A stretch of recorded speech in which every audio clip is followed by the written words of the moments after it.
الله وبركاته. إن الحمد لله نحمده ونستعينه ونستغفره ونعوذ بالله من شرور أنفسنا وسيئات أعمالنا. من يهده الله فلا مضل له ومن يضلل فلا هادي له. أشهد أن لا إله إلا الله وحده لا شريك له وأشهد أن نبينا محمدا عبده ورسوله لا نبي بعده.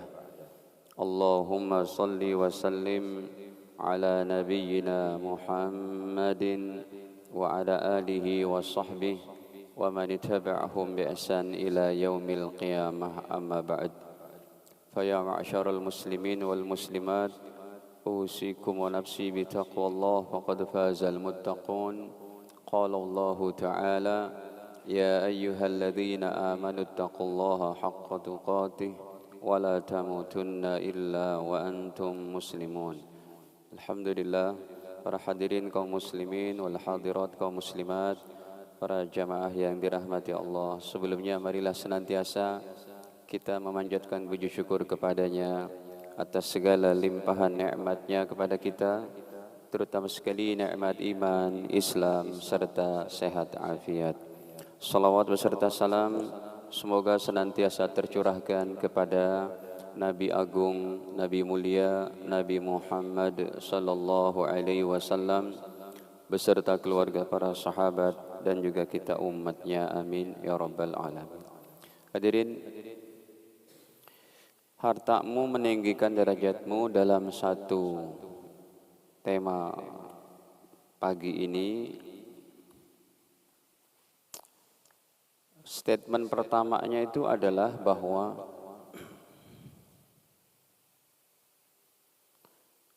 agama seseorang tidak akan sempurna tanpa perantara harta yang halal. Harta halal ini menempati kedudukan sangat penting dalam ibadah kita. Ketika kita keluar rumah saja, yang laki atau perempuan itu wajib menutup aurat. Menutup auratnya kita beli baju kita, gamis kita, jilbab kita. Itu semuanya harus dibeli dengan harta yang halal. Yang kedua, kita setiap hari perlu kekuatan, ada asupan untuk ibadah, untuk beraktivitas, untuk bekerja. Makanan, minuman yang masuk ke dalam tubuh kita itu harus daripada harta yang halal. Jadi dalam hal ini umat Islam itu tidak bebas.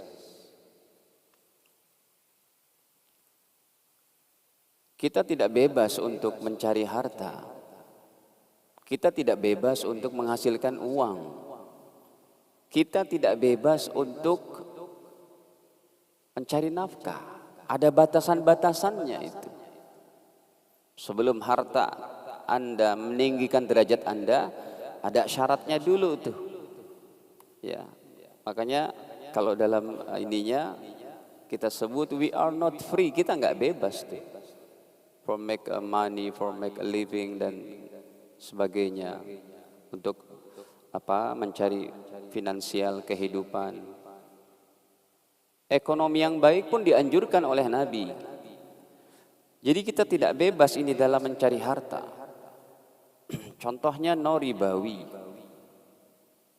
Tidak daripada yaitu curi mencuri. Apalagi daripada korupsi ini, naudzubillah. Ya, yang di satu negeri ada korupsi sampai triliunan sumpamanya. Ini sangat miris sekali. Ya, bertobatnya orang yang seorang koruptor itu dia harus mengembalikan hartanya kepada yang berhak dikembalikan. Tidak boleh daripada perdukunan. Dukun kaya-kaya, Pak. Tidak boleh juga daripada prostitusi. Tidak boleh daripada sogok menyogok. Kok kaya dari sogokan? Tidak boleh daripada jual beli benda haram. Ya, Bapak rumah mewah, kendaraan bagus, emang jual beli apa? Saya jual beli narkoba, la haula wala quwata illa billah. Ya, tidak boleh jual beli seperti jual patung dan lukisan makhluk hidup.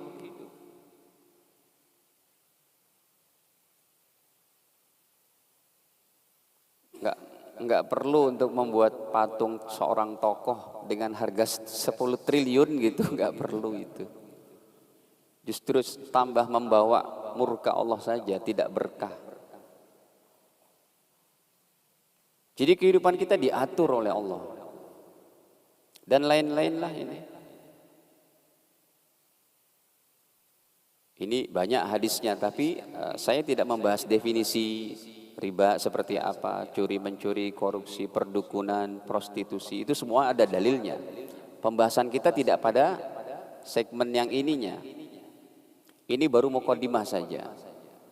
Hadirin, kita tampilkan satu hadis dalam kajian kita ini, hadis perdana, lumayan jauh riwayatnya, bukan Bukhari, Muslim, Abu Daud dan sebagainya, tapi riwayat daripada Imam Baihaqi. Dalam kitab beliau Syu'abul Iman, baginda Nabi bersabda, ayyuma lahmin nabat min haram. Tubuh seseorang mana saja yang tumbuh daripada min haramin, dari sesuatu yang haram, fannaru aulabih, maka neraka lebih cocok untuk orang ini, kata baginda Nabi. Makanya statement pertama saya tuliskan, agama seseorang tidak akan sempurna, tidak akan menjadi baik tanpa perantara harta yang halal. Kita mau sekolahkan anak kita SD saja atau SD tahfiz, bukan di tempat Pak Verli ya, contohnya di tempat Kiai Haji Arifin Ilham almarhum, di tempat Ustadz Yusuf Mansur. Itu paling enggak uang pangkalnya aja 30 juta. Dan itu harus dari harta yang halal. Kita mau masukkan anak kita fakultas kedokteran, baik di Yarsi atau di Trisakti, itu enggak cukup cuma 250 juta itu untuk pertama kalinya. Dan itu semua harus dibayarkan, dicari dari harta yang halal. Kalau umur kita ditanya habisnya untuk apa? Ilmu kita ditanya kamu amalkan tidak? Tetapi kalau harta dari depan dari belakang ditanya di hari kiamat, carinya di tempat yang halal, belanjanya kemana? Makanya di sini kita tambahkan sebelum kita masuk pada poin-poinnya, statementnya itu berarti begini, ada apa itu? Penghasilan dan belanja itu ada 4 saja, yang boleh yang 1 saja. Penghasilan halal, tapi penghasilan halal, ya sebentar saya kecilkan dulu. Penghasilan halal, belanja halal, ini yang Allah inginkan. Penghasilannya dari, makanya kita tidak bebas tadi. Kata-katanya we are not free, kita nggak bebas. Terikat dengan hukum-hukum Allah. Yang kedua, penghasilan halal, belanjanya haram. Uangnya halal, bekerja, berdagang, berbisnis sebagai karyawan, pegawai di tempat-tempat yang halal. Yang dibelanjain miras, yang dibelanjakan adalah perkara-perkara yang haram. Ini enggak diterima oleh Allah. Yang ketiga, penghasilan haram. belanja halal, ini pun tidak sah. Uangnya boleh nyuri, tapi kan nasi goreng halal Ustadz. Betul, nasi goreng halal, sate padang halal. Tapi ketika masuk ke dalam tubuh orang yang uangnya, penghasilannya boleh mencuri, itu nasi goreng ke dalam tubuh dia, haknya jadi haram. Karena belanjanya, penghasilannya haram. Yang nomor 4, lebih parah lagi hadirin. Penghasilan apa? Haram, belanja juga. Coba hadirin, statement yang lainnya begini. Pentingnya masalah harta dalam Islam. Allah perintahkan para nabi untuk sholat, puasa, zakat. Allah juga perintahkan kepada orang-orang beriman sholat, puasa, zakat. Para nabi sholat, Pak.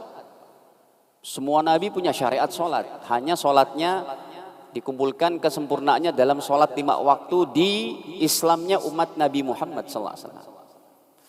Umat Nabi Ibrahim sholat, umat Nabi Musa sholat, umat Nabi Isa sholat. Makanya ketika Isra dan Mi'raj dalam hadis Sahih Bukhari, ketika Nabi beranjak pakai buraq dari Masjidil Haram ke Masjidil Aqsa, sebelum naik ke langit pertama sampai Sidratul Muntaha, Nabi SAW mengimami sholat bersama para anbiya, para nabi. Dengan kuasa Allah itu dihadirkan roh-roh mereka untuk bermakmumkan kepada Sayyiduna Muhammad SAW. Kenapa para nabi sholat? Bahkan bisa kita tampilkan dalil-dalilnya, sekalipun itu bukan pembahasan. Nabi Musa saja sholat di kuburnya itu sampai sekarang. Tapi bukan sholat yang wajib lagi. Sholat hanya untuk bernikmat-nikmatnya para anbiya, para nabi dan rasul di kubur. Oke, kalau sebagai ini saja, sebagai pengetahuan saja, kita tampilkan hadis Sahih riwayat Imam Muslim, nomornya 6.000 atau 7.000 sekian. Ini kemana-mana berarti hadisnya ini. Ya, hadirin, 6.306. Sahih riwayat Imam Muslim. Apa kata Nabi Sallallahu Alaihi Wasallam? Kata baginda, marortu ala Musa, saya melewati kuburan Nabi Musa. Lailata usriyabi, pada malam saya di Isra Mi'rajkan. Subhanalladzi asra bi 'abdihi lailan minal masjidil harami ilal masjidil aqsa. Saya melewati kubur Nabi Musa. Kubur Nabi Musa itu di luar area Masjidil Aqsa. Endal Katibil Ahmar. Kuburannya berada di tumpukan tanah merah. Apa kata Nabi? Wa huwa qaimun yusalli fi qabrih. Yang mana Nabi Musa berdiri salat di kuburnya. Itulah kehidupan para nabi di dalam kuburnya. Para nabi diperintahkan salat, Nabi Muhammad diperintahkan salat, umatnya juga diperintahkan puasa, zakat, umatnya juga, orang beriman juga. Orang-orang kafir, Pak, diperintahkan sholat, puasa, zakat? Tidak. Tetapi dalam mencari nafkah, secara universal Allah perintahkan, carilah dari yang halal dan thayyib, wahai para nabi, wahai para rasul, wahai orang-orang beriman, wahai manusia semuanya. Coba lihat, beda tuh Pak. Giliran ibadah yang mahdhah, ibadah-ibadah sebagai rukun Islam, Allah hanya perintahkan kepada orang beriman, para nabi dan orang beriman, orang-orang Islam. Tapi untuk mencari nafkah, semuanya. Ini kita berikan dalil-dalilnya. Hadirin, Allah Subhanahu wa taala perintahkan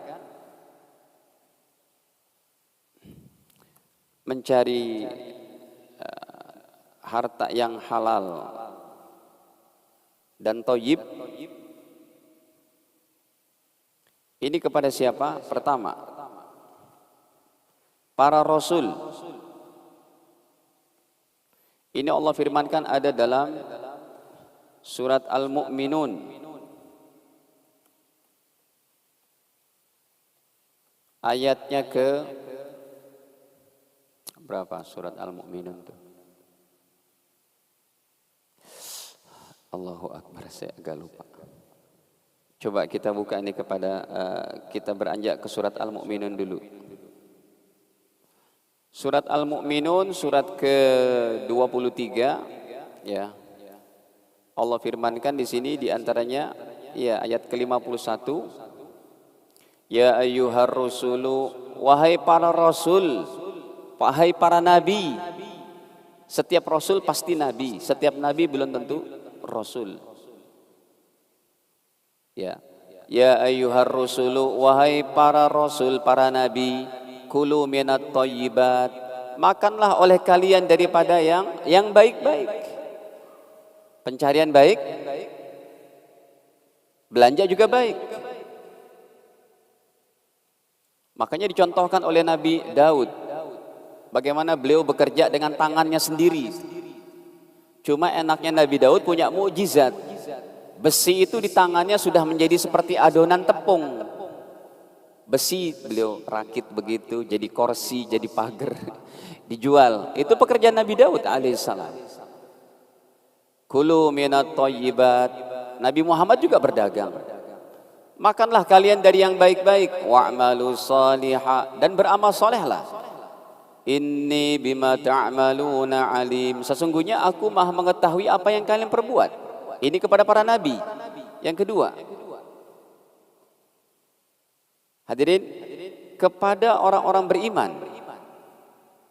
Ya, perintah Allah kepada orang-orang beriman. Kepada kita nih, orang-orang Islam. Ini Allah perintahkan ada dalam Al-Baqarah surat kedua pada ayat 172. Coba kita buka ayatnya. Ya. Dalam Al-Baqarah 172 Allah firmankan, ya ayyuhalladzina amanu, wahai orang-orang beriman, kulu min thayyibati ma razaqnakum. Wahai orang-orang beriman, makanlah oleh kalian daripada perkara-perkara yang baik, belanja baik, penghasilan baik, belanja yang baik. Makanlah daripada yang baik-baik, dari apa-apa yang kami berikan rezeki untuk kalian. Washkuru lillah, dan bersyukurlah kalian kepada Allah. In kuntum iyyahu ta'budun, apabila kalian betul-betul beribadah hanya kepada Allah. Jadi enggak cukup sampai di situ rupanya untuk masalah harta ini. Yang ketiga hadirin, Allah perintahkan kepada manusia secara umum, carilah dari mata pencaharian yang halal dan thayyib, makanlah dari yang halal dan thayyib. Ini kepada seluruh manusia.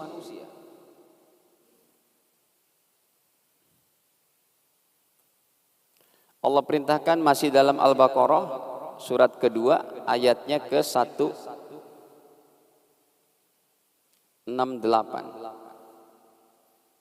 Ya, turun 4 angka dari yang tadi itu. Ini hadirin, sekarang untuk semua manusia itu Allah berfirman, ya ayyuhan nas, wahai manusia, kulu mimma fil ardi halalan thayyiba, makanlah oleh kalian daripada apa? Daripada apa-apa yang ada di bumi ini, halalan thayyiba, secara halal dan baik. Wala tattabi'u khutuwatis syaitan, jangan kalian mengikuti derap langkah syaitan.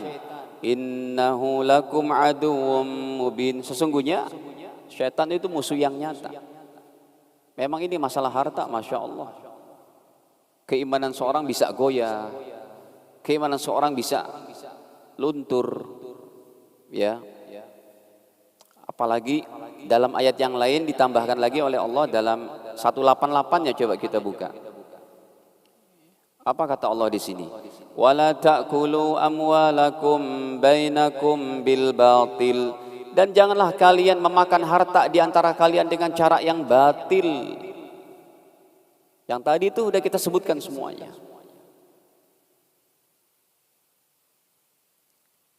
Para jemaah, sebelum kita masuk kepada poin-poinnya, satu hadis lagi kami tampilkan. Orang ini sudah punya potensi diijabah doanya. sudah punya potensi diterima ibadahnya. Orang-orang yang di salah satu ada beberapa poin orang-orang yang diijabah doanya. Di sini sudah pernah saya sampaikan belum materi itu? Ya, waktu-waktu dan tempat ijabah. Lagi musafir diijabah doa. Ketika sakit diijabah doa. Ketika seseorang dizolimi diijabah doa. Ketika seorang lagi sujud diijabah doa. Di antara adzan dan iqamah diijabah doa. Ketika habis sholat 5 waktu diijabah doa. Ketika berpuasa diijabah doa. Ketika berbuka puasa diijabah doa. Ketika berada di sepertiga malam terakhir tadi dari jam 2:30 sampai adzan subuh diijabah doa. Ketika khatam Quran diijabah doa. Doa seorang ayah ibu untuk anak-anaknya diijabah doanya. Doa ketika kita berada di depan multazam di padang Arafah. Ya, doa ketika berada di Raudhah, di Masjid Nabawi. Itu banyak tuh potensi-potensi doa diijabah. Salah satu hadis ini Rasul bercerita, dia udah ada potensi untuk diijabah doanya. Tapi kita lihat hadisnya. Hadis ini riwayat Imam Muslim. Nomornya berapa? Nomornya 2390 sekian. Ketika Nabi SAW bercerita,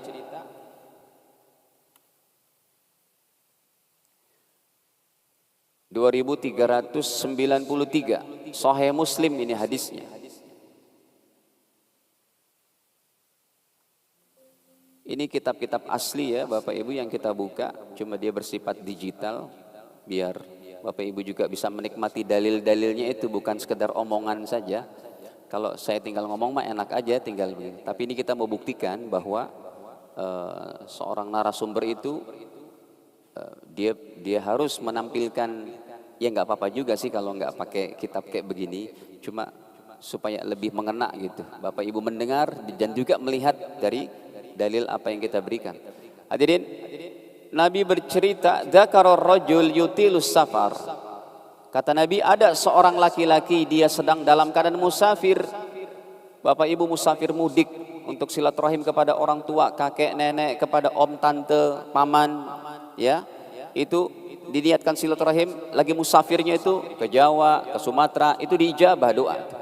Atau kita ketika sedang umroh, ya, di pesawat 9 jam, 8 jam, perbanyak doa, itu waktu ijabah.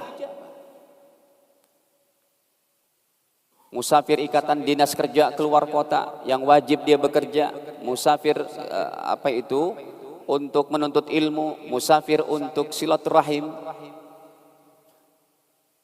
Nabi cerita ada seorang laki-laki dia musafir, ash'as, pakaiannya acak-acakan, akbar, bajunya tubuhnya berdebu karena kendaraan paling mewah saat itu cuma ontak saja tanpa ada penutup. Jubahnya dan apanya itu berdebu. Ya muddu yadai ila sama, dia angkat tangannya tinggi-tinggi ke langit sebagai adab berdoa. Ya Rabbi, ya Rabbi, ya Allah Tuhanku, saya ada hajat begini, ya Allah kabul, ya Allah kabul. Apa kata Nabi SAW? Wa mat'amuhu haramun, tapi makanannya dari yang haram. Wa mashrabuhu haramun, minumannya dari yang haram. Wa malbasuhu haramun, bajunya dibeli dari uang yang haram. Wa ghuzziya bil harami, tubuhnya tumbuh daripada makanan gizi-gizi yang haram. Kata Nabi SAW, fa anna yustajabu lidzalik, bagaimana akan diijabah daripada ibadah dan doanya itu. Jadi menentukan sekali ini hadirin, ya, untuk mencari harta yang halal. Tetapi ketika seseorang hartanya sudah dari yang halal, belanja yang halal, coba makom di akhirat ternyata kita dapati dalam hadis-hadis itu rata-rata orang-orang kaya yang dijamin surganya, Pak. Ada yang bisa nyebutkan, Pak, Ibu? 10 orang sahabat dijamin masuk surga. Yang bisa nyebutkan dapat sepeda lipat. 10 orang sahabat Nabi ini dijamin surganya ini. Kami baca dalam biografi mereka, ini rata-rata orang kaya, pebisnis sukses, Pak.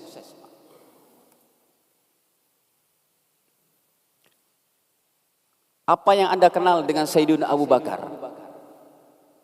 Ketika beliau hijrah saja, beliau hijrah duluan, kemudian anak istrinya berangkat belakangan. Itu Aisyah itu masih memegang uang dinar sekantong-sekantong, Pak.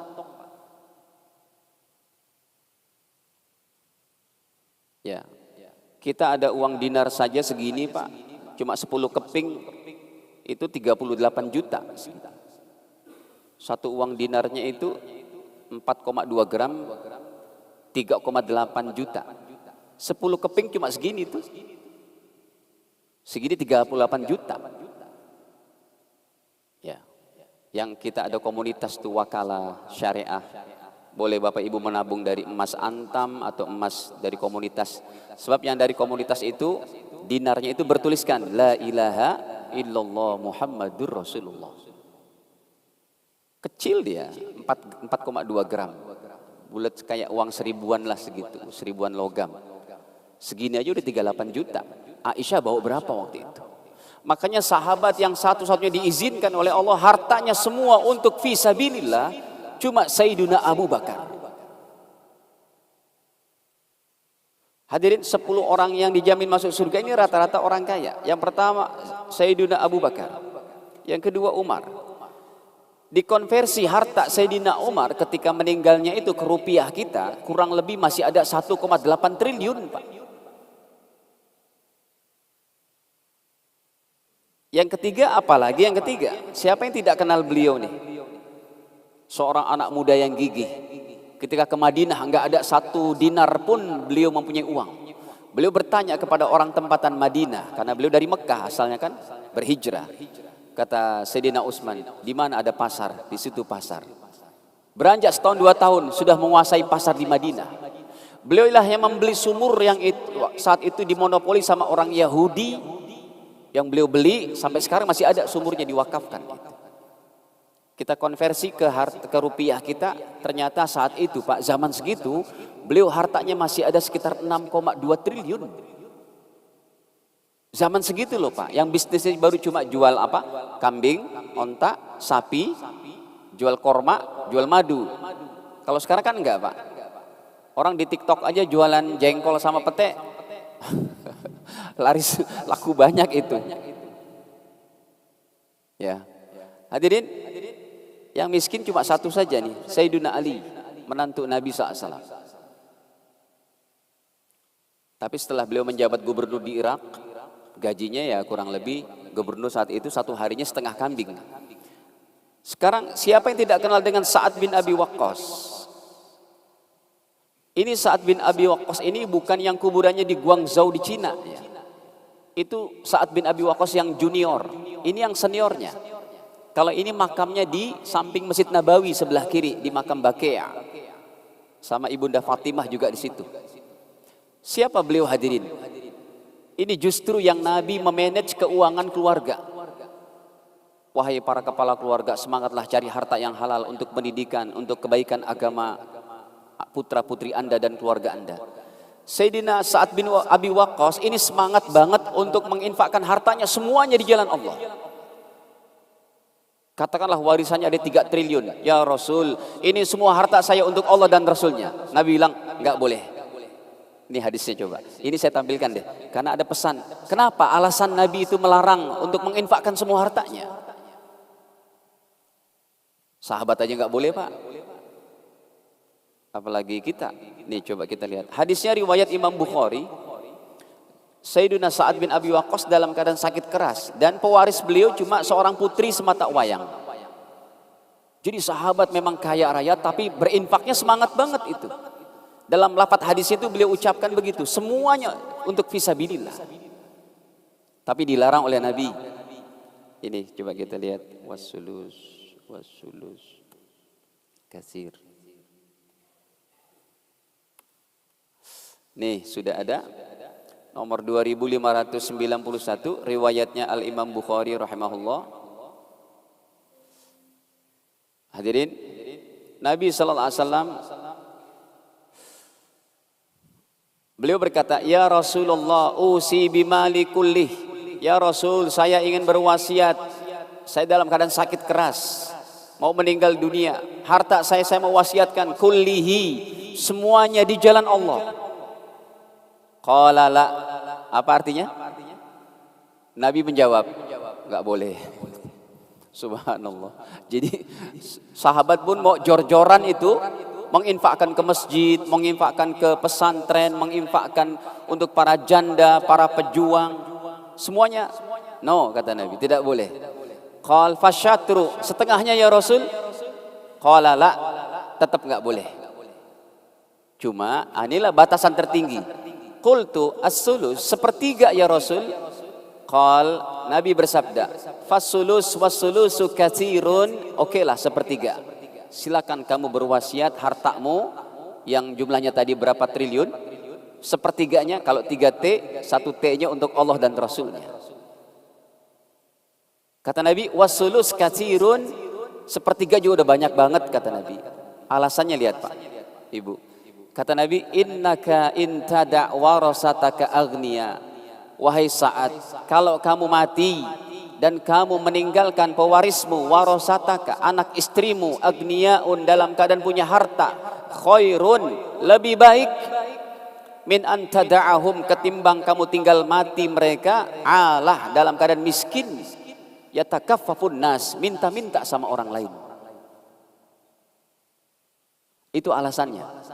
Kamu meninggal dunia, meninggalkan harta kepada anak istrimu lebih baik ketimbang mereka minta-minta sama orang lain.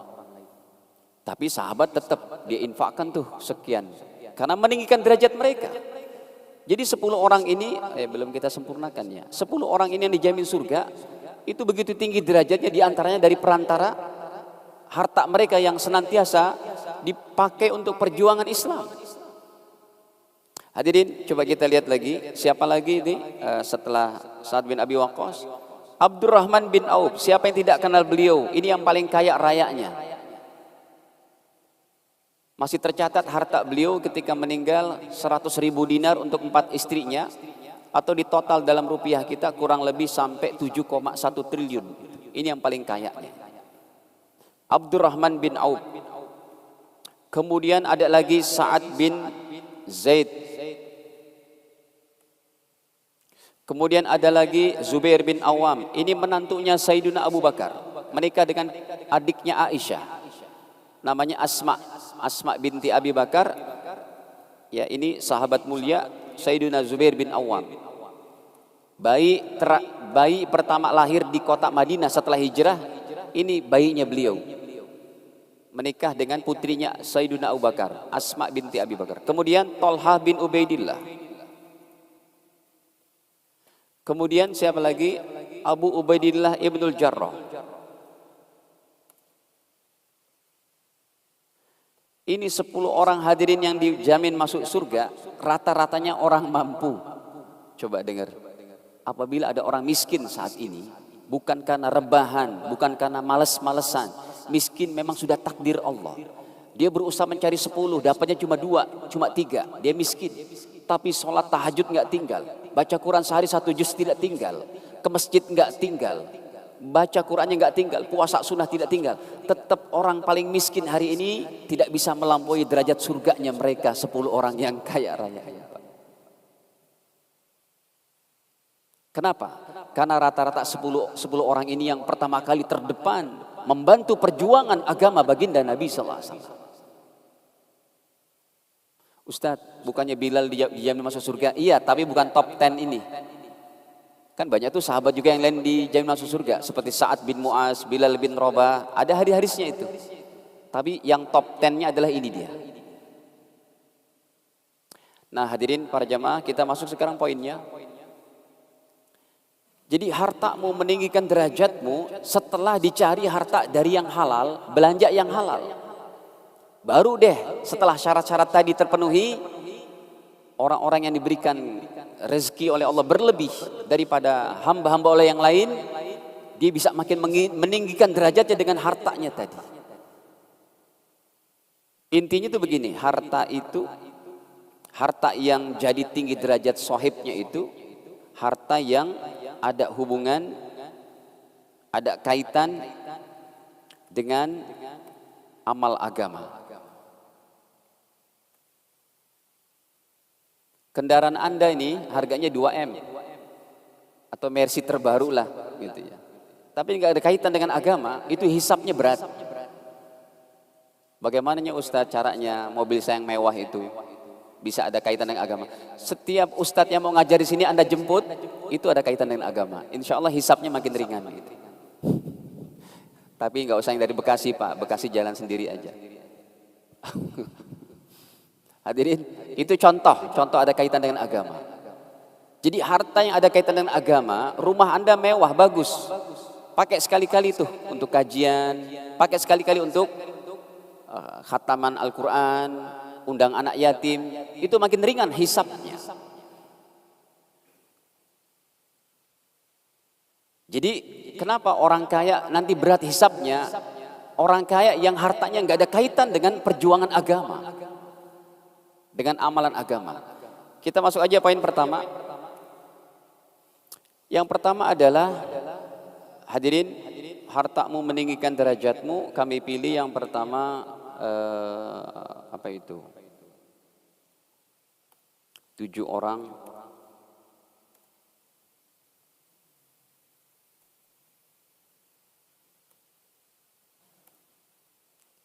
7 orang yang akan mendapat naungan di padang mahsyar. Yang kondisi padang mahsyar bisa kita lihat itu ketika kebangkitan hari kiamat.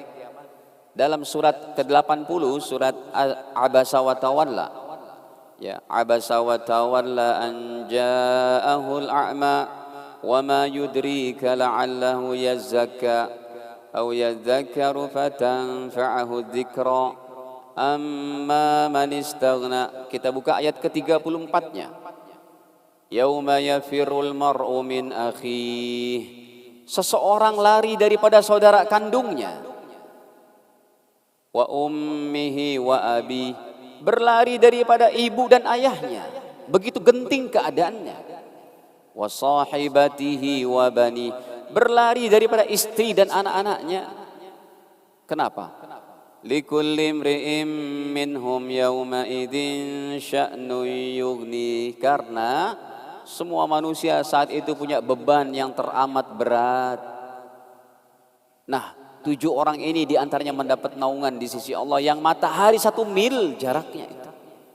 Keringat kita masing-masing sesuai dengan amal iman dan amal soleh kita. Ada yang keringatnya memenuhi sampai ke tumitnya, lutut, ke pahanya, ke dadanya, menenggelamkan dirinya. Padahal lokasinya itu satu. Nah, dari 7 orang ini paling tidak kita salah satunya dapat Pak. Sekalipun enggak ke-7-7-nya. Kita buka aja hadisnya. Riwayat Imam Bukhari rahimahullah dalam sahih beliau, nomornya kita ambil nomor 600-an saja, 660.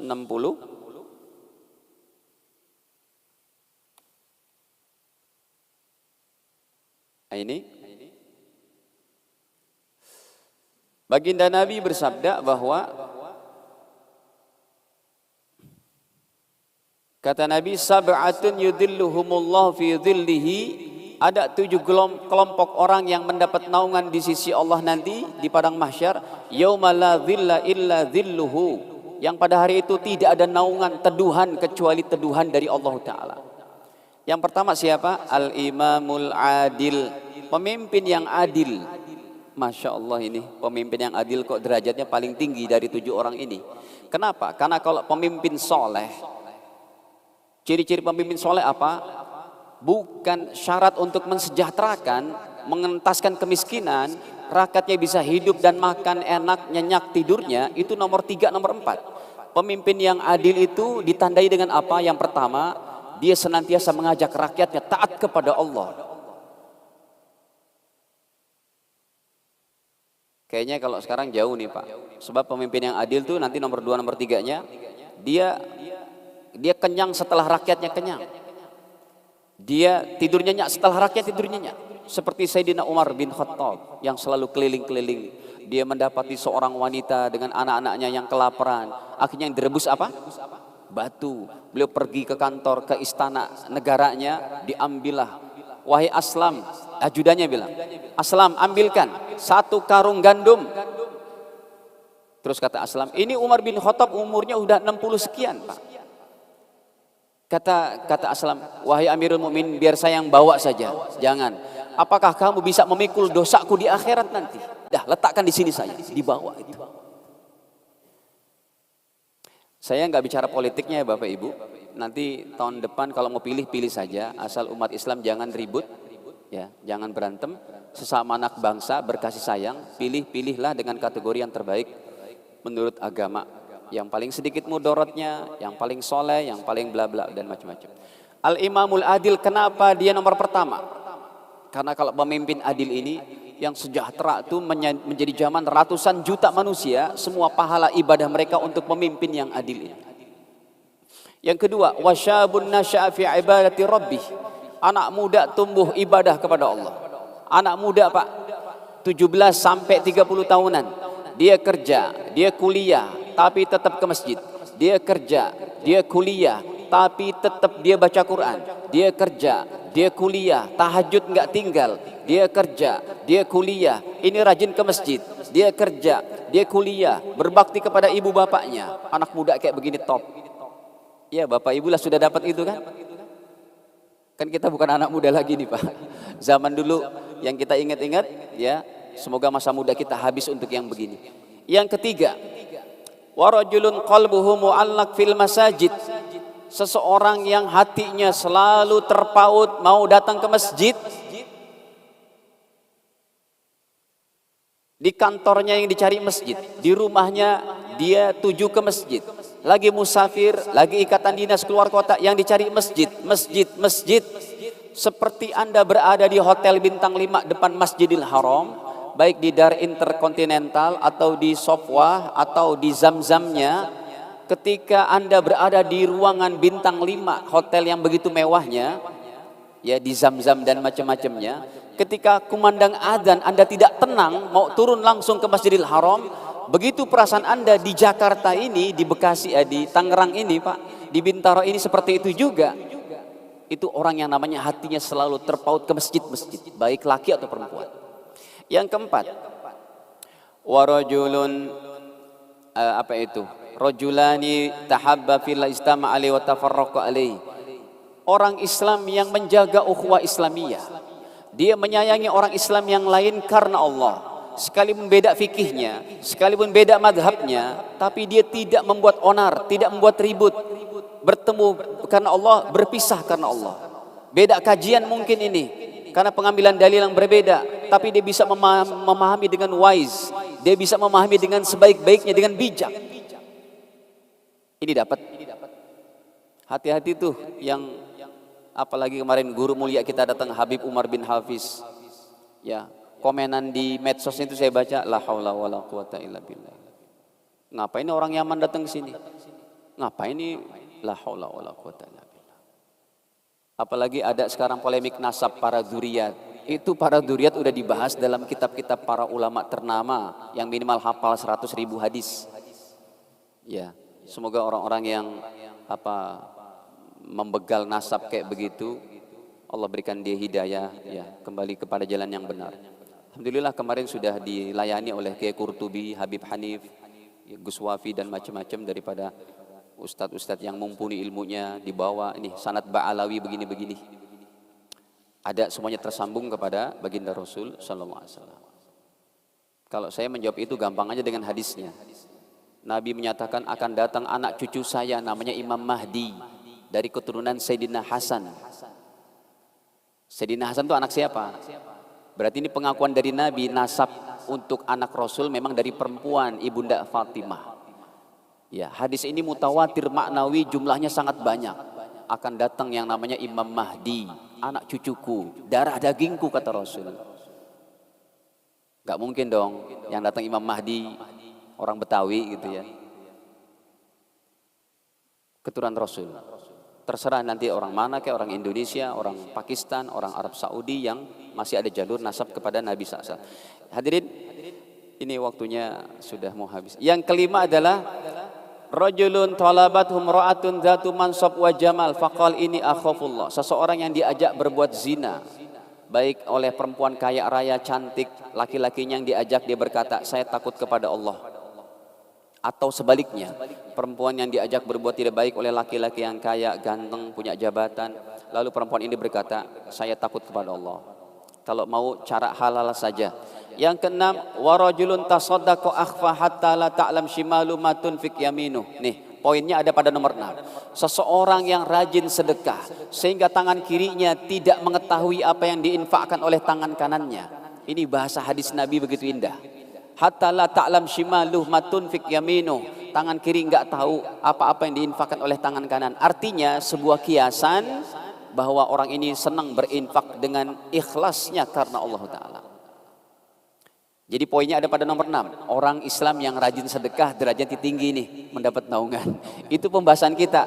Cuma kita terjemah 7 orang itu kan semuanya. Yang terakhir hadirin, kalau pokoknya dari 7 orang ini paling enggak kita dapat salah satunya. Yang ketujuh adalah warajulun dzakarallaha khaliya fafadat ainah.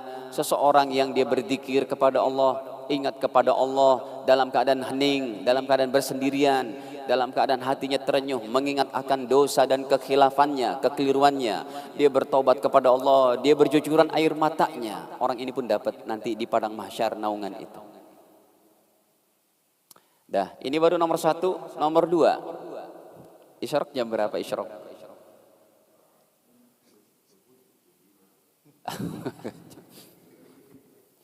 Nomor 2 hadirin, saya sempurnakan dulu deh berapa poin aja. Nomor 2 Pak, wah ini hebat nih, ini hebat. Kita mau tampilkan yang hebat nih Pak. Dan ini mumpuni banget untuk warga MRKR. Kalau Anda mau derajatnya tinggi nanti di akhirat, ini enggak kaleng-kaleng nih Pak. Begini coba dengarkan. Anda pergi umroh setiap tahun, cakep. Anda pergi haji 5 tahun sekali minimal, bagus. Itu ada hadisnya semuanya. Pahalanya tinggi, tapi tidak begini dengan Nabi di surga. Anda rajin tahajud, rajin puasa sunnah, setiap minggu khatam Quran, bagus. Ikut kajian, cakep pahalanya itu. Tetapi pahalanya bukan dengan aku begini di surga kata Nabi. Kecuali satu amalan saja, dan ini enggak cukup orang yang mohon maaf gaji cuma UMR Pak. UMR anak 5 rumah masih ngontrak. Untuk pendidikan dan biaya anak-anaknya masih susah, bagaimana memperhatikan anak yatim? Berarti yang nomor 2, ini bukan cuma menyantuni setiap tanggal 10 Muharram, tapi dia mengasuh anak yatim sampai bisa berdiri sendiri, menjadi anak yang soleh, bisa mencari nafkah dengan kemampuannya sendiri, dengan his skill dari hasil biaya Anda yang Anda didik dia. Enggak mesti tinggal di rumah. Anda bisa ambil anak itu, letakkan di pesantren terbaik untuk menghafal Quran, untuk ini biaya dari Anda sampai dia menjadi seorang yang soleh, bisa berdiri sendiri di atas kemampuannya ya, hasil dari biaya Anda. Wah ini hebat. Saya sebagai pelajar ilmu hadis belum mendapatkan hadis yang semacam ini hebatnya. Begini dengan aku kata Nabi.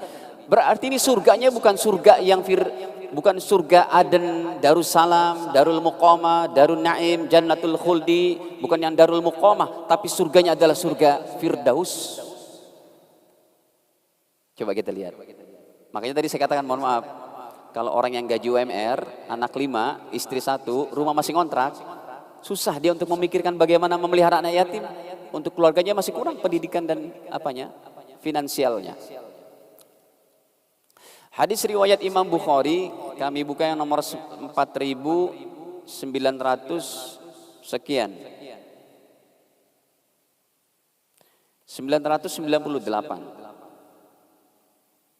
Ini. Hadirin, Nabi bersabda. Kata baginda, ana wa kafilul yatim ana. Apa arti ana? Saya. Ya, kalau bahasa Betawinya apa? Ane. Padahal bahasa Betawi ane itu diambil dari satu jenis qiraah namanya imalah. Boleh nih imam baca nanti sholat maghrib. Bismillahirrahmanirrahim. Wadduha wal laili idza saja ma wadda'aka rabbuka wa ma qala walal akhiratu khairul laka minal ula. Baik. Kata Nabi, ana wa kafilul yatim, saya dan orang yang mengasuh anak yatim, ya Allah, fil jannati, di surga, hakadha, begini kata Nabi, wa asyara, baginda Nabi berisyarat, bisababah, dengan jari telunjuk, wal wusta, dan jari tengah, begini. Ini kesempatan bagi Bapak Ibu nih. Saya pun dengan mengetahui hadis 4998 Sahih Bukhari ini, ada perasaan, ya Allah, mudahkan kami mengasuh anak yatim juga. Makanya setiap anak yatim yang datang ke pesantren saya bilang gratis, bismillah. Asal mau menghafal Quran. Kita buatkan ijazah SMP, SMA-nya sampai selesai menghafal Quran, dah. Ya, kita buatkan ijazah juga supaya tidak terjadi fitnah. Cuma sebagai formalitas saja. Ya, ada ijazah SMP, SMA. Pokoknya anak yatim yang datang ke pesantren kita yang nggak mampu, anak yatim yang nggak mampu, bismillah kita tampung. Gitu. Harapannya cuma satu aja. Padahal kita nggak punya apa-apa. Cuma mau dekat dengan Nabi aja di surga dan dimaafkan kesalahan-kesalahan kita, Bapak Ibu. Sudah segini dulu deh. Insya Allah kurangnya nanti bulan depan. Nggak cukup waktu. Ada yang mau ditanyakan silakan. Terima kasih Tuan Guru sudah bisa hadir di majelis ilmu ini dan memberikan materi yang sangat luar biasa. Jamaah bisa ditanyakan apa yang ingin ditanyakan, dipersilakan. Kemarin ada jamaah yang bilang, ada jamaah yang nanya ke ustadz lain, Pak Ustadz, ini anak yatim, ibunya cantik kemudian dinikahin. Pak Ustadz itu menjawab, kalau itu bonus. Saya menjawab, tidak bonus. Kalau ibunya dinikahin, berarti pahala ini gugur, bukan bonus. Ini menurut saya. Karena saya cari dalam kitab-kitab fikih dan hadis belum ada jawabannya begitu. Jadi kalau emaknya cantik, emak si yatim, miskin dia, Anda nikahin, Anda sudah mengasuh anaknya, ini pahalanya gugur. Kenapa? Karena sudah jadi anak Anda itu. Jadi kalau mau ibunya jangan dinikah, tapi disantuni aja. Gitu. Silakan jika ada yang bertanya. Bismillahirrahmanirrahim. Assalamualaikum warahmatullahi wabarakatuh. Waalaikumsalam. Terima kasih atas kesempatan yang diberikan. Saya ada pertanyaan, Ustaz. Saya pernah mendengar ceramah bahwasanya, mohon maaf, saya buka dulu. Di surat Al-Baqarah tadi, di ayat 168, yang isinya kalau tidak salah, wahai manusia, makanlah dari harta yang halal dan baik, dan jauhilah syaitan, karena syaitan itu adalah benar-benar musuh bagimu. Saya pernah mendengar ceramah Ustaz bahwa semua makanan yang halal dan baik itu semuanya harus dimakan, baik dimakan, ya kan, sebagai tanda kesyukuran kita kepada Allah Subhanahu Wa Taala. Yang jadi pertanyaan saya, apakah semua makanan yang halal dan baik itu baik untuk semua manusia atau baik untuk semua makhluk Allah? Mungkin seperti itu. Terima kasih. Gimana pertanyaannya? Saya kurang dengerin. Pertanyaannya Ustaz, apakah makanan yang halal dan baik itu baik untuk semua manusia Ustaz? Atau seperti apa? Ya. Itu, begitu. Iya, baik untuk semua manusia. Maksudnya dulu ada saya dengar dari ceramah bahwa tidak boleh ada pantangan makanan gitu Ustaz. Harusnya dimakan aja semua yang halal itu. Tidak boleh? Ada pantangan. Ada makanan? Ada pantangan Ustaz. Pantangan. Pantangan ini makanan yang iya. Ya. Jadi apakah makanan yang halal baik itu baik untuk semua manusia? Kemudian ada pantangan. Nah, kalau pantangan ini berarti ya begini. Jadi Allah perintahkan kepada seluruh manusia makan yang baik, yang halal, itu semuanya pasti baik. Firman Allah pasti baik. Ya, hanya saja manusia itu kan ada kelemahan tubuhnya. Ketika ahli medis sudah berkata, Anda ini asam uratnya stadium 4. Nggak boleh makan makanan yang mengandung banyak nilai zat purinnya. Maka di situ Anda wajib tercegah. Itu dalam agama. Jadi ketika kita semua makanan baik, bukan berarti wah ini halal, boleh kita makan semua. Kondisi tubuh kita itu ketika dia tidak olahraga, ketika metabolisme tidak baik, ketika kesehatannya ada yang lemah dari sisi ginjal, dari sisi ininya. Ya apalagi yang udah 40 ke atas ini kalau jarang olahraga, itu jangan banyak dia makan gula. Itu bisa membunuh dia, kan begitu dalam medisnya. Nah, dalam pengambilan hukum seperti ini, kita mesti ikut kepada ahli medis dalam hal itu. Seperti Imam Syafi'i. Imam Syafi'i seorang ahli fikih ternama, tetapi dalam satu-satu masalah, beliau tetap mengandalkan penelitian para ahli medis pada zamannya. Matahari, sinarnya, mengenai wadah yang terbuat dari seng, besi atau tembaga, bukan logam mulia. Lalu matahari menyinari dan airnya menjadi panas, airnya menjadi anget. Lalu dipakai berwudu. Imam Syafi'i itu tidak sempat untuk meneliti, maksudnya penelitian fatwanya itu nanti beliau sandarkan kepada ahli medis. Wahai para ahli medis zaman itu, ini kira-kira air sinar matahari yang ada wadah air terbuat dari bukan logam mulia menjadi panas, apakah unsur-unsur air itu akan berubah? Bisa mencelakakan kulit kalau kita pakai berwudu? Kata mereka iya, bisa menjadi rusak kulitnya.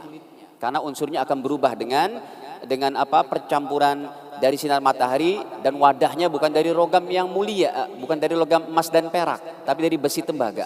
Kata Imam Syafi'i, kalau begitu berwudu dengan air yang terkena sinar matahari yang wadahnya bukan dari logam mulia, maka saya menghukumi makruh. Apalagi sekarang orang udah divonis nih diabetesnya tinggi, setiap hari tetap minum teh manis, tawakal sama Allah nih baik, enggak juga gitu. Ada cara mainnya juga dalam beragama seperti itu.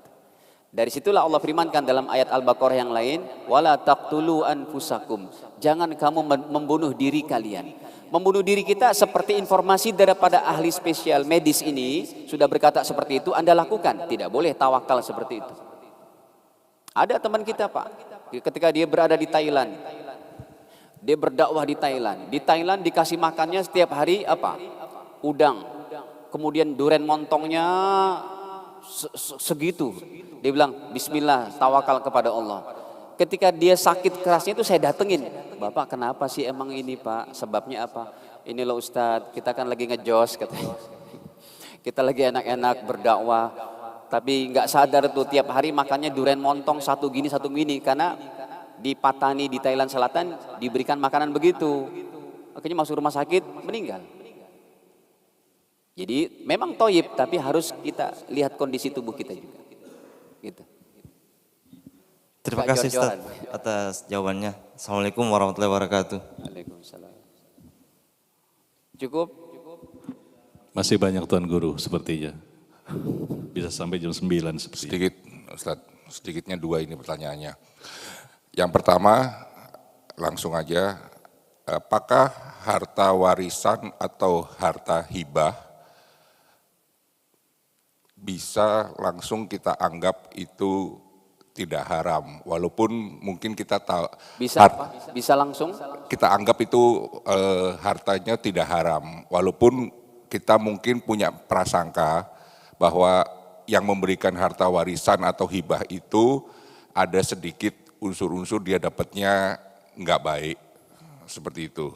Tapi begitu kita sudah jatuhnya ke kita, apakah itu menjadi haram juga atau itu sudah menjadi tidak haram buat kita?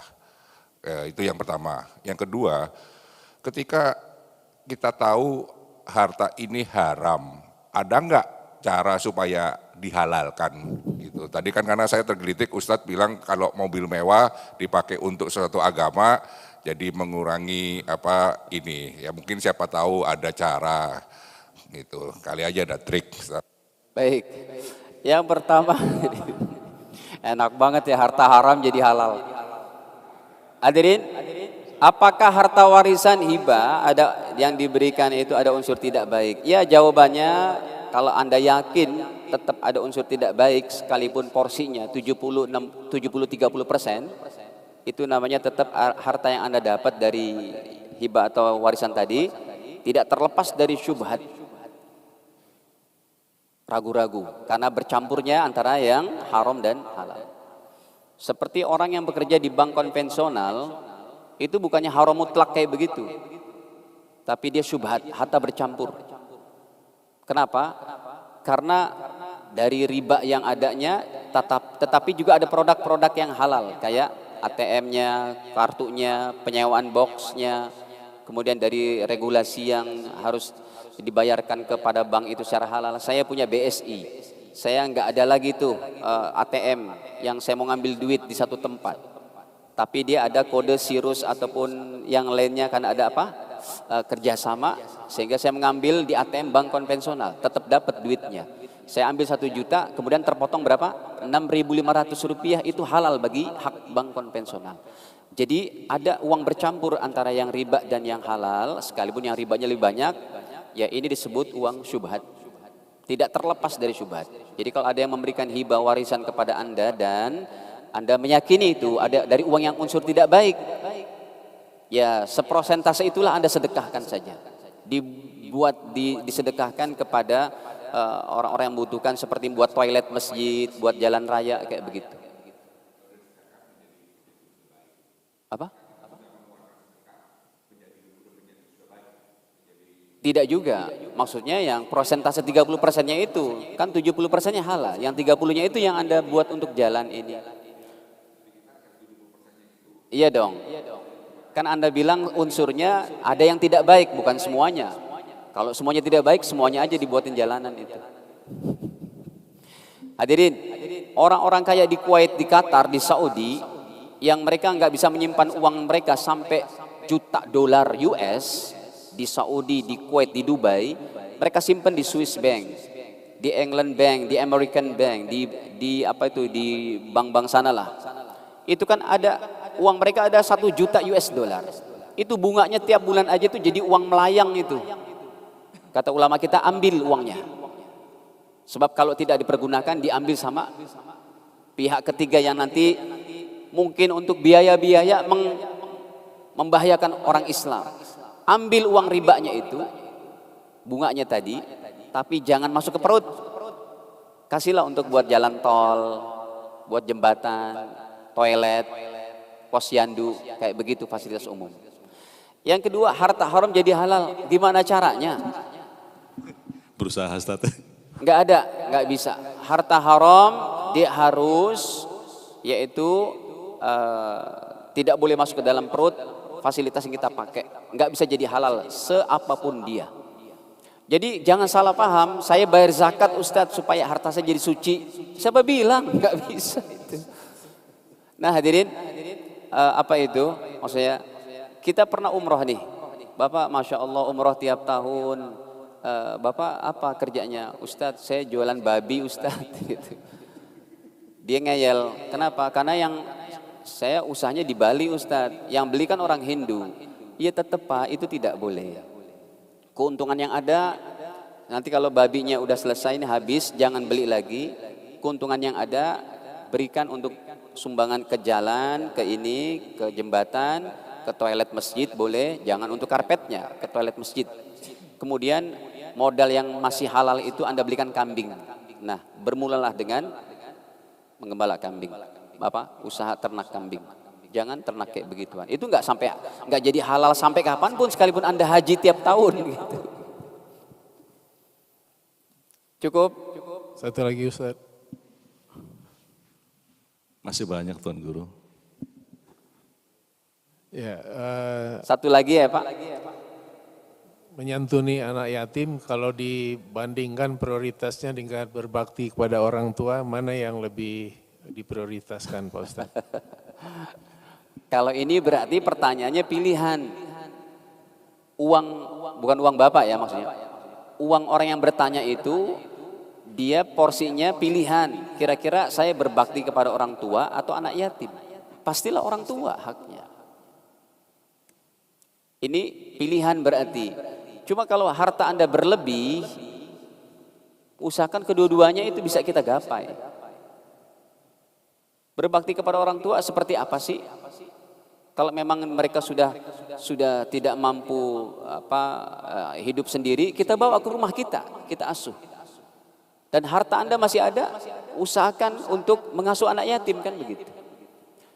Jadi pertanyaan kalau memang pilihan, Ustadz saya punya uang cuma 500 ini hanya cukup untuk membiayai ayah ibu saya. Ya udah, anak yatimnya nggak usah.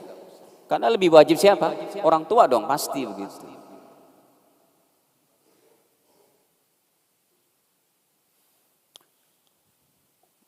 Cukup, hadirin. Pertanyaan terakhir Ustaz, dari saya Ustaz.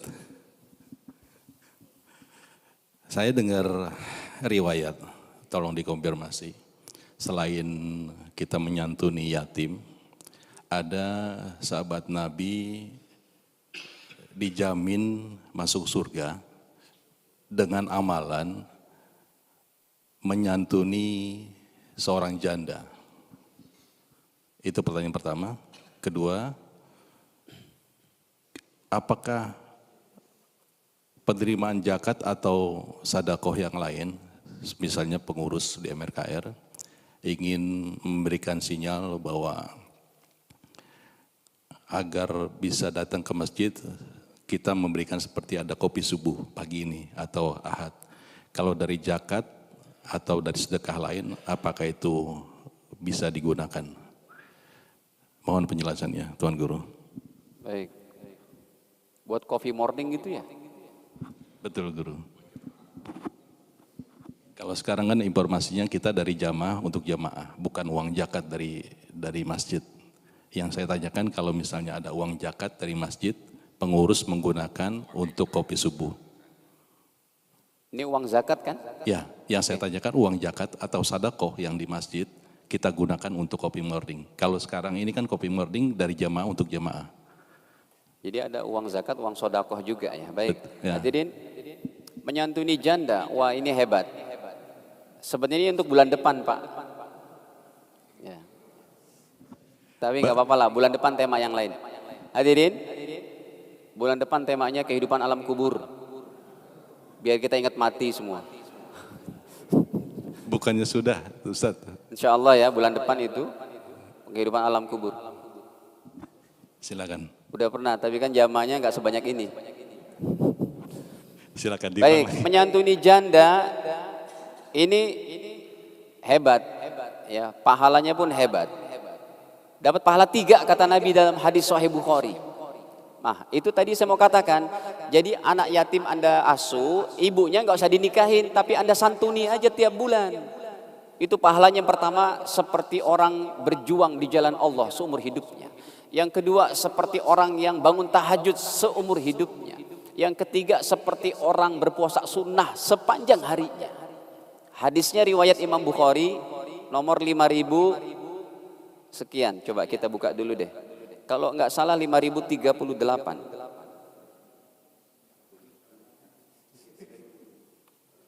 Tapi kalau mau menyantuni janda ini harus konfirmasi ke istri juga ya, supaya keuangan keluarga itu yang berkah diketahui istri. Jangan jalan belakang itu. Tuh Mas Piko, istri tahu ya. Jadi ATM istri, ATM suami itu semuanya harus transparan, itu berkah. Kalau kuncing-kuncingan nanti nggak berkah itu. Kita mau ngasih ke orang tua, si istri mau ngasih ke orang tuanya pun harus saling komunikasi. Kalau udah diem-diem nggak berkah itu. Apalagi yang kerja salah satunya. Uang suami, istri mau berikan ke orang tuanya itu harus dia konfirmasi ke suaminya. Jadi jangan diem-diem. Nih 5038. Sahih riwayat Imam Bukhari. Nabi bersabda, as-sa'i 'alal armilah. Seorang yang menyantuni para janda, berusaha menyantuni para janda. Jadi jandanya nggak dinikahin, disantuni aja itu. Kalau dinikahin, pahala yang anak yatim tadi gugur. Kenapa? Itu udah jadi anaknya. Masa emak-emaknya mau anaknya ditinggalin kan gitu. As-sa'i 'alal armilah. Orang yang menyantuni para janda, wal miskin dan orang-orang du'afa, kal mujahid fi sabilillah, seperti orang yang berjuang di jalan Allah. Padahal dia di rumah aja tuh, cuma di Bintaro aja tuh, nggak sempat berperang begini begitu, tapi pahalanya dapat. Yang kedua, awil qaimul lail, seperti tahajud sepanjang malam. Yang ketiga, wasaimun nahar, seperti puasa sunnah sepanjang hari. Padahal Anda Senin Kemis aja nggak pernah. Bisa tergantikan dengan ini, Pak. Jadi yang nggak punya duit, rajinlah puasa Senin Kemis. Yang punya duit, menyantuni para janda dan duafa. Apalagi kalau Ustadz gimana yang menyantuni para janda juga dia rajin Senin Kemisnya, Anda dapat derajat yang lebih hebat lagi. Makanya ada hadisnya nih, orang miskin para sahabat datang ke Nabi Muhammad. Ya Rasul, itu orang-orang kayanya, kita sholat mereka sholat, kami puasa mereka puasa, tapi mereka bisa haji kami nggak bisa, mereka bisa umroh kami nggak bisa, mereka bisa membangun pesantren hafiz kami nggak bisa, mereka menyumbang ini kami nggak bisa. Gimana ya Rasul? Kata Rasul, kalau gitu kamu ibadahnya harus 4 kali 3 kali lipat dari orang kaya. Makanya kalau orang kaya udah menyantuni juga, puasa Senin Kemis rajin, udah kalah semuanya dah. Jadi derajat bisa kita ambil sebanyak-banyaknya, Pak.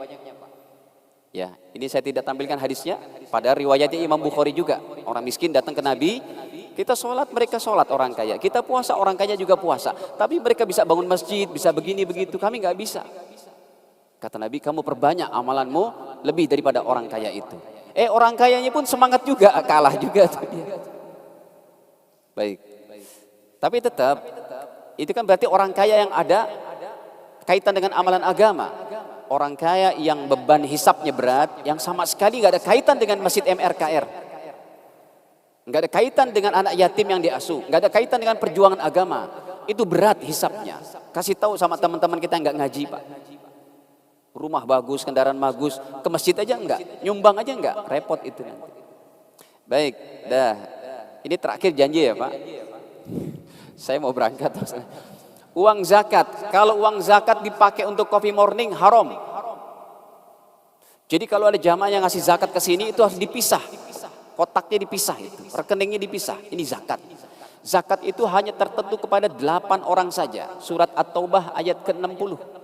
Innamas shadaqatu lil fuqara, fakir, miskin, fisabilillah, mu'allab, orang punya hutang, musafir, ibnu sabil, apa itu musafir, ibnu sabil, kemudian orang yang berperang di jalan Allah Ta'ala, ya. Jadi hanya untuk mereka saja, nggak boleh untuk coffee morning. Jadi coffee morning diambil daripada sodakoh biasa. Uang tromol ini yang Anda masukin 10.000, 100.000 kalau sholat subuh, itu namanya uang, bukan uang zakat, itu uang operasional masjid. Boleh untuk coffee morning. Tapi kalau zakat hanya untuk fakir miskin terutamanya. Jangan salah itu. Ya. Ya, clear Ustaz. Cukup hadirin. Ya, sebelum ditutup majelis ini mohon doanya Ustaz. Demikian yang dapat kami sampaikan, kekurangannya mohon dimaafkan. Semoga senantiasa Allah Ta'ala berikan kekuatan kepada kita untuk mengamalkan apa yang telah kita pelajari dan juga menyampaikan kepada yang belum mengetahui. Amin ya rabbal alamin. Bismillahirrahmanirrahim. Alhamdulillahirabbil alamin. Allahumma shalli ala sayyidina Muhammad wa ala ali sayyidina Muhammad. Allahumma ighfir lana wa liwalidina warhamhuma kama rabbayana shaghira. Li jami'il muslimin wal muslimat al ahya'i minhum wal amwat. Allahumma inna nas'aluka husnal khatimah wa na'udzubika min su'il khatimah. Rabbana atina fid dunya hasanah wa fil akhirati hasanah wa qina adzaban nar. Walhamdulillahi rabbil alamin. Al-afu minkum. Subhanakallahumma bihamdik asyhadu an la ilaha illa anta astaghfiruka wa atubu ilaik. Wassalamualaikum warahmatullahi wabarakatuh. Waalaikumsalam warahmatullahi wabarakatuh. Sekali lagi terima kasih Tuan Guru untuk hadir dan ilmunya.